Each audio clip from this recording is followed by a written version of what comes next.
எல்லாருக்கும் வணக்கம். இப்போ 2 படத்தை பற்றி ரிவ்யூ சொல்லலாம்னு ஒரு ஐடியா பண்ணியிருக்கேன். 2 படமே ரொம்ப தரமான படங்கள். தமிழ் சினிமாவில் எல்லாரும் பார்க்க வேண்டிய ஒரு படம். ஒரு யதார்த்தம் அப்படி சொல்லுவாங்க. அந்த யதார்த்தத்தை மீறிய ஒரு சம்பவங்கள். யதார்த்தம் தான், யதார்த்தத்தை சம்பவமாக பண்ணியிருப்பாங்க. ஒரு படம் பிஹெச் 3BH, சரத்குமார், தேவயானி, அதுக்கப்புறம் பறந்து போ, மிர்ச்சி சிவா, ராமோட டைரக்ஷன். இன்றைய காலகட்டத்தில் பார்க்க வேண்டிய படங்கள் தான். பறந்து போ, ராமுக்கும் ஒரு ஜானர் இருக்கும். அந்த ஜானரை மீறி இந்த படம் பண்ணியிருக்காரு. ராமாலையும் ஒரு ஸ்க்ரீன் ப்ளே பண்ணி இப்படி ஒரு ஸ்டோரி பண்ண முடியும் அப்படின்னு ப்ரூவ் பண்ணியிருக்காரு. அவர் ஆல்ரெடி தங்க மீன்கள் பார்த்தா அந்த சாயல் இருக்குமான்னு பார்த்தா நான் கிட்டத்தட்ட அந்த சாயல் தான். இதில் என்னென்ன அவரால் கொடுக்க முடியுமோ அத்தனையும் கொடுத்துருக்காரு. ஒரு நல்ல ஒரு படம் பறந்து போ. மிர்ச்சி சிவா இப்படி ஒரு கேரக்டர்லாம் செலக்ட் பண்ணி நடிக்கலாம். மிர்ச்சி சிவாவோட ஒய்ஃப் கேரக்டர் பண்ணியிருக்காங்க. அது நல்லா அதான் ராமோட டைரக்ஷன், கேரக்டரேஷன் அருமையாக செலக்ட் பண்ணுவார். அதில் தெளிவானவர் ராம். 2 படமுமே தரமான படங்கள், பார்க்க வேண்டிய படங்கள். இந்த 3 பெட்ரூம், சித்தார்த், சரத்குமார் சார் ரொம்ப நாள் ஆச்சு இந்த மாதிரி கேரக்டரேஷன் அவரை பார்த்து. அவர் நடிப்பாரா அப்படின்ட்டு ரொம்ப ஒரு பர்ஃபெக்ட் ஆர்டிஸ்ட்டு சொல்லுவாங்களா, அது சரத்குமார் சார் தான். ஆமாம், ரொம்ப நாள் ஆச்சு அவரோட ஆக்டிங் இந்த அளவுக்கு இருக்கும். தேவயானி மேம் வேறு லெவல். அதான் ஏன்னா இவங்களாம் மிகப்பெரிய ஆர்டிஸ்ட்டு. தமிழ் சினிமாவில் நல்ல நேம் வாங்கினவங்க. சித்தார்த்லாம் சொல்லவே தேவையில்ல, மல்டி லாங்குவேஜ் ஹீரோ அவர் இந்த ஸ்கிரிப்டை செலக்ட் பண்ணி அதில் இப்போ ஒரு குடும்பம் ஓரியண்டாக இந்த ட்ராவல் பண்ணியிருக்காங்கன்னா சூப்பர். ரொம்ப யதார்த்த மனிதனின் யதார்த்தமான கதை தான் இந்த 3 பெட்ரூம். இது எல்லாருக்கும் வீடு வாங்குகிற ஒரு கனவு இருக்கும்.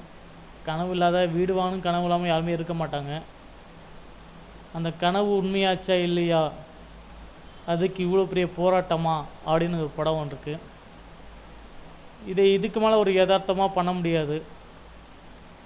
இது ஒரு சங்கர் கையில் இந்த படம் கிடச்சின்னா ரொம்ப கமர்ஷியலாக பண்ணியிருப்பார். மிடில் கிளாஸ் திடீர்னு ஒரு 2 ஃபைட்டில் பெரிய வீடு வாங்கிட்டு, இல்லை 3 பெட்ரூம் ஈஸியாக வாங்கிட்டு போயிடுவார். கதை தான் ஒரு டைரக்டரை உருவாக்குது. இல்லை ஒரு நல்ல ஒரு கதை நல்ல ஒரு டைரக்டரை உருவாக்கிடும். கரெக்டாக 2 பேருமே.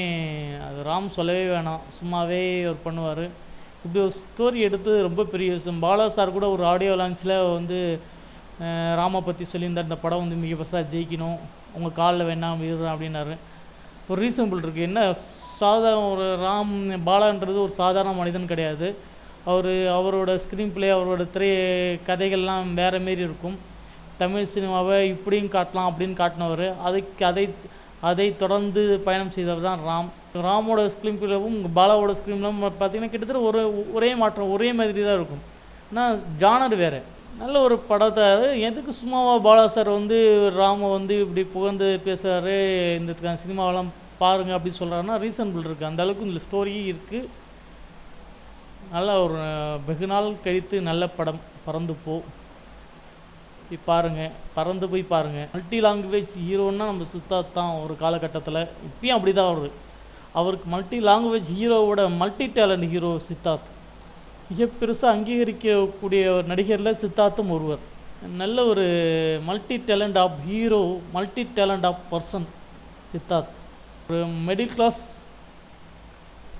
மிடில் கிளாஸ் பீப்புள் எப்படி நடிப்பாங்க, எப்படி இருப்பாங்க, எப்படி யோசிப்பாங்க, அது அழகாக ஸ்க்ரீன் ப்ளே பண்ணியிருந்தாங்க. அது சித்தார்த் ஒரு கேரக்டரை போட்டு ஒரு பாடி லாங்குவேஜ்லாம் இருக்கலாம், வேறு லெவலில் இருக்கும். அதேமாதிரி இப்போ தமிழ் சினிமா இருக்க கூட எனக்கு சந்தோஷமாக இருக்குது. ஏன்னா மலையாள சினிமாவுக்கு ஈவனாக தமிழ் சினிமா இப்போ தான் நல்ல கதைகள் எடுக்கிறாங்க. கதைகளுக்கான களங்கள் தேர்ந்தெடுக்கிறாங்க. அதுக்கு தகுந்த ஆர்டிஸ்ட்லாம் தேர்ந்தெடுத்து இப்போ தான் இப்போ தமிழ் சினிமா ஒரு கதைக்கு முக்கியத்துவம் கொடுக்க ஆரம்பிச்சிட்டாங்க. அப்படி சந்தோஷமாக இருக்குது. அதோட ஃபார்முலா தான் இதுன்னு நினைக்கிறேன். இனி நல்ல படங்கள் கண்டிப்பாக வரவேற்கப்படும். பெரிய பெரிய ஆர்டிஸ்ட்லாம் இதேமாரி நடிக்கணும். ஏன்னா இதுதான் வழிகாட்டல். இந்த படங்கள் இந்த 2 படமுமே அடுத்தடுத்த ஒரு புதுசாக வர டைரக்டர்களுக்கு நம்மளால் என்ன நம்ம நினைக்கிறோமோ அந்த கதையை நம்ம கரெக்டாக செலக்ட் பண்ணால் நல்லா ஒரு படம் எடுக்கலாம் அப்படின்னு அவங்களுக்கு ஒரு எண்ணம் வந்துடும். கண்டிப்பாக தைரியமாக எடுப்பாங்க. இந்த காலகட்டத்துக்கு தகுந்த ஒரு படம் இது. இந்த படத்தை பார்த்து கண்டிப்பாக நிறைய படங்கள் எடுப்பாங்க. நல்ல படங்கள் வர ஆரம்பிச்சிச்சு. இப்போ டூரிஸ்ட் ஃபேமிலி நல்ல வரவேற்பு. சில வருடங்களாக கதையை நோக்கி படங்கள் எடுக்க ஆரம்பிச்சிட்டாங்க. கதை தான் முக்கியத்துவம் என்று புரிந்து எடுக்க ஆரம்பிச்சிட்டாங்க. அதுக்கு தகுந்த நல்ல ப்ரொடியூசரும் கிடைக்கிறாங்க. நல்ல மக்கள்கிட்டையும் வரவேற்பு இருக்குது. நல்ல கதைக்கு என்றைக்குமே வரவேற்பு இருக்கும். முன் உதாரணம் தான் இந்த படங்கள். ஒரு நல்ல படம் பட்ஜெட்டுக்குள்ளே ஒரு படத்தை எடுத்தோன்னா அது பிஸ்னஸ் ஆகிடுச்சுன்னா சினிமா அடுத்த கட்டத்துக்கு போயிட்டுருக்குன்னு அர்த்தம்.